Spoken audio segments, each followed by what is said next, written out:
ನನಗೇನು ಡಿಫ್ರೆನ್ಸ್ ಕಾಣಲಿಲ್ಲ. ನನಗೆ ಸ್ವಲ್ಪ ಎಸಿಟೇಷನ್ ಇತ್ತು. ಅಂದರೆ 20 ಇಯರ್ಸ್ ಆದಮೇಲೆ ಒಂದು ಸೆಟ್ ಆಫ್ ಆಡಿಯನ್ಸ್, ಒಂದು ಜನ್ರೇಷನ್ ಚೇಂಜಸ್ ಇರುತ್ತೆ. ಆ ಜನ ಯಾವ ಥರ ರಿಸೀವ್ ಮಾಡ್ತಾರೆ ಅಂತ ಒಂದು ಮನಸ್ಸಲ್ಲಿ ಅನ್ಸ್ಕೊಂಡಿದ್ದೆ. ಬಟ್ ಜನ ಆಗ 20 ವರ್ಷದಿಂದ ಯಾವ ಥರ ಎಂಜಾಯ್ ಮಾಡಿದ್ರು ಅದೇ ಥರ ಪ್ರತಿಯೊಂದು ಡೈಲಾಗ್ಗೂ ಪ್ರತಿಯೊಂದು ಶಾರ್ಟ್ಗೂ ಮತ್ತು ಸಾಂಗ್ಗಳು ಬಂದಾಗ ತುಂಬ ಎನರ್ಜಿಯಾಗಿ ಎಂಜಾಯ್ ಮಾಡ್ತಾಯಿದ್ರು. ಅಂದರೆ ಈಗಿನ ಜನ್ರೇಷನ್ಗೂ ಕೂಡ ಅಪ್ಡೇಟ್ ಆಗಿರೋ ಒಂದು ವರ್ಷನೂ ಅಂತ ಅನಿಸ್ತು ನನಗೆ. ಖುಷಿ ಆಗುತ್ತೆ. ಆ್ಯಸ್ ಎ ಡೈರೆಕ್ಟ್ರಾಗಿ ಇನ್ನೇನು ಬೇಕು ಡೈರೆಕ್ಟ್ರಿಗೆ. ಜನ ಒಪ್ಕೊಂಡಾಗಲೇ ತಾನೇ ಡೈರೆಕ್ಟರ್ ಖುಷಿ ಆಗೋದು, ಪ್ರೊಡ್ಯೂಸರ್ ಖುಷಿ ಆಗೋದು, ಆರ್ಟಿಸ್ಟ್ ಖುಷಿ ಆಗೋದು.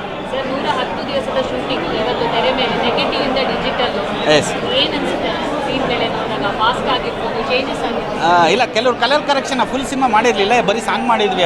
ಈಗ ಫುಲ್ ಪಿಕ್ಚರ್ ಮಾಡಿದ್ದಾರೆ. ಕಲರ್ ಕರೆಕ್ಷನು ತುಂಬ ಚೆನ್ನಾಗಿದೆ. ಆಮೇಲೆ ಎಲ್ಲಿಯಾದರೂ ನಿಮ್ಮ ಗ್ರೈನ್ಸ್ ಆಗಲಿ ಆ ಥರದ್ದಾಗಲಿ ಏನೂ ಇಲ್ಲ.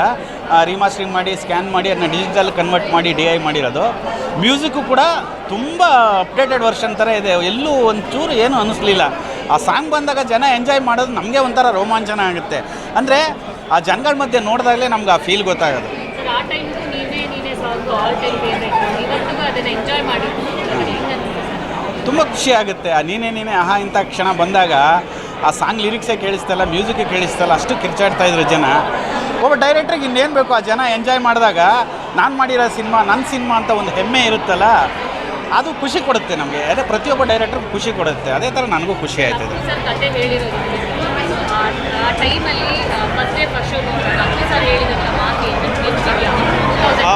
ಅಪ್ಪು ಫಸ್ಟು ನಾವು ಸಿನಿಮಾ ನೋಡ್ಕೊಂಡು ಆಫೀಸ್ಗೆ ಹೋದ್ವಿ. ಅದೇ ಅವರು ಏನು ಎಕ್ಸೈಟ್ ಆಗಿಲ್ಲ. ಆಮೇಲೆ ಆಫೀಸಲ್ಲಿ ಕೂತಿದ್ದಾಗ ಅಪ್ಪು ಸರು ಮಹೇಶ್ ಎಲ್ಲ ಕಡೆ ಹೌಸ್ಫುಲ್ ಅಂತೆ, ರಾಘಣ್ಣ ಹೇಳಿದ್ರು ತುಂಬ ಚೆನ್ನಾಗಿ ಹೋಗ್ತಾಯಿದೆ. ಆಮೇಲೆ ಎಲ್ಲರೂ ಫೋನ್ ಮಾಡ್ತಾಯಿದ್ದಾರೆ, ಎಷ್ಟು ಚೆನ್ನಾಗಿ ಮಾಡಿದ್ದೀರಾ ನೀವು ಸಿನಿಮಾನ, ತುಂಬ ಚೆನ್ನಾಗಿ ಮಾಡಿದ್ದೀರಾ. ನಿಮ್ಮ ಸಿನಿಮಾ ಅಂದರು ಅವರು, ನನ್ನ ಸಿನಿಮಾ ಅನ್ನಿಲ್ಲ. ಅವರೇ ಪ್ರೊಡ್ಯೂಸರು, ಅವರೇ ಹೀರೋ. ನಿಮ್ಮ ಸಿನಿಮಾ ಎಷ್ಟು ಚೆನ್ನಾಗಿ ಮಾಡಿದ್ದೀರಾ ನೀವು ಸಿನಿಮಾನ ಅಂತಂದರು. ಅದು ಖುಷಿ ಕೊಡುತ್ತೆ. ಯಾಕೆಂದರೆ ಅವರು ನನ್ನನ್ನು ನಂಬಿ ಸಿನಿಮಾ ಕೊಟ್ಟರು. ನಂಬಿ ಕೊಟ್ಟಾಗ ನನ್ನ ನಂಬಿಕೆನ ಉಳಿಸ್ಕೋಬೇಕಲ್ಲ ನಾನು. ಆ ನಿಟ್ಟಿನಲ್ಲಿ ಅವರು ನನಗೆ ಕಾಂಪ್ಲಿಮೆಂಟ್ಸ್ ಕೊಟ್ಟರು. ಇವತ್ತು ಚೆನ್ನಾಗಾಗಬೇಕು ಮಹೇಶ್, ಒಳ್ಳೇದಾಗಬೇಕು ನಿಮಗೆ ಅಂತ ಹೇಳಿದ್ರು.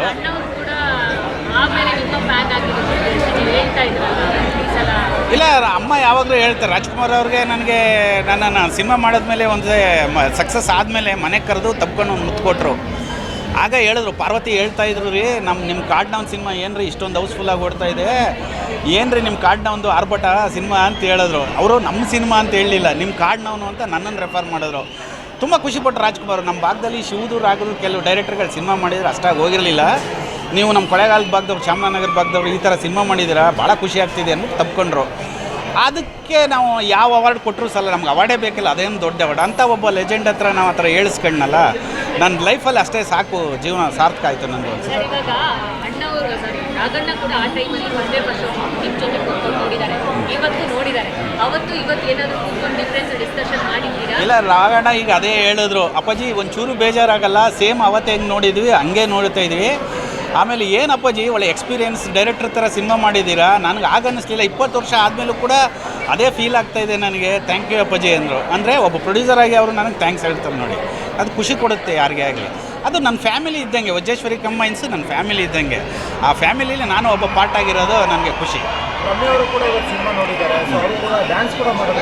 ಹಾಂ, ಓಕೆ, ಹೌದಾ, ನಾನು ಮುಂದೆ ಕೂತಿದ್ದೆ ಗೊತ್ತಾಗಿಲ್ಲ. ಖುಷಿಪಟ್ಟರು, ಸಿಕ್ಕಿದ್ರು ನನಗೆ, ಮಾತಾಡಿದ್ರು. ಇಲ್ಲ ನನ್ನ ಕೆಲಸ ಅಲ್ವಲ್ಲ, ಅದು ಡ್ಯಾನ್ಸ್ ಮಾಸ್ಟ್ರು ಸ್ಟೆಪ್ ಹಾಕಿದಾಗ ನಮ್ಮನ್ನು ಕೇಳೋರು, ನಾವು ಈ ಸ್ಟೆಪ್ ಬೇಡ ಸರ್, ಈ ಮೂಮೆಂಟ್ ಬೇಡ, ಕೆಲವು ಶಾರ್ಟ್ ಬೇಡ ಅಂತ ನಾವು ರೆಫರ್ ಹೇಳ್ತಿದ್ರು. ಚಿನಿ ಪ್ರಕಾಶ್ ವೆರಿ ಕಂಫರ್ಟಬಲ್ ಡೈರೆಕ್ಟ್ರಿಗೆ. ಅವರು ಆಯಿತು ಮಹೇಶ್ ನಿಂಗೆ ಯಾವ್ದು ಬೇಕೋ 4-5 ಸ್ಟೆಪ್ ಕೇಳಿದ್ರು ಮಾಡ್ತಾಯಿದ್ರು. ಅವ್ರಿಗೆ ಹ್ಯಾಂಡ್ ಓವರ್. ಅವರು ಏನಾದ್ರು ಕರೆಕ್ಷನ್ ಬೇಕು ಅಂದರು ಮಾತ್ರ ನಾವು ಹೇಳ್ತಾಯಿದ್ವಿ. ಕಷ್ಟ ಏನಿಲ್ಲ, ಯಾಕಂದರೆ ಸಿಂಪಲ್ ಸ್ಟೆಪ್ಪು, ಅಂದರೆ ಗ್ರೂ ಇರೋಂಥ ಒಂದು ಸ್ಟೆಪ್ಪು, ತುಂಬ ಕಷ್ಟಪಟ್ಕೊಂಡು ಮಾಡೋಂಥ ಸ್ಟೆಪ್ಪಲ್ಲ, ಆ ಮ್ಯೂಸಿಕ್ ತಕ್ಕಂಗೆ ಕನೆಕ್ಟಾಗಿ ಮಾಡಿರೋಂಥ ಸ್ಟೆಪ್ಸು. ಅದರಿಂದ ಏನು ಕಷ್ಟ ಆಗಲಿಲ್ಲ, ಚೆನ್ನಾಗಿ ಮಾಡಿದರೆ. ಅಪ್ಪು ಅವ್ರ ಬಗ್ಗೆ ಮಾತಾಡೋಂಗಿಲ್ಲ, ಡ್ಯಾನ್ಸ್ ಬಗ್ಗೆ.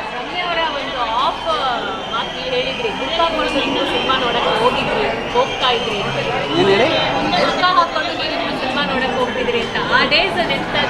ಇಲ್ಲ, ನಾನು ಆ್ಯಕ್ಚುಲಿ ಅದು ಆಕಾಶ್ ಸಿನಿಮಾನ ಯಾರೋ ಅವ್ರ ಫ್ರೆಂಡ್ ಬಂದಿದ್ರು, ಅವ್ರ ಫ್ರೆಂಡ್ ಜೊತೆ ಸಿನಿಮಾ ನೋಡೋಕೆ ಹೋಗ್ಬೇಕು, ಮಹೇಶ್ ಹೋಗೋಣ ಬನ್ನಿ, ನನಗೆ ಒಂಥರ ಭಯ ಆಗುತ್ತೆ ಜನ ಮುತ್ಕೊಂಬಿಟ್ರಿ ಅಂತ. ನಾನು ಬರಲಪ್ಪ ನಿಮ್ಮ ಜೊತೇಲಿ ಅಂತ ನಾನು ಹೇಳಿದೆ.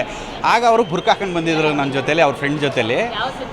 ಅದೇ ನಮ್ಮ ಸಿನಿಮಾಗೆ ಆಕಾಶ್ಗೆ ಹೋಗಿದ್ವಿ, ಮೇನಕಾ ಥಿಯೇಟ್ರಿಗೆ ಹೋಗಿದ್ವಿ. ಇಂಟ್ರೋಲ್ವರೆಗೂ ಹೋಗಿ ನೋಡ್ಕೊಂಡು ವಾಪಸ್ ಬಂದ್ವಿ. ಅದು ಮರೆಯಲಾಗದ ಒಂದು ಅನುಭವ ನನಗೆ. Thank you very much.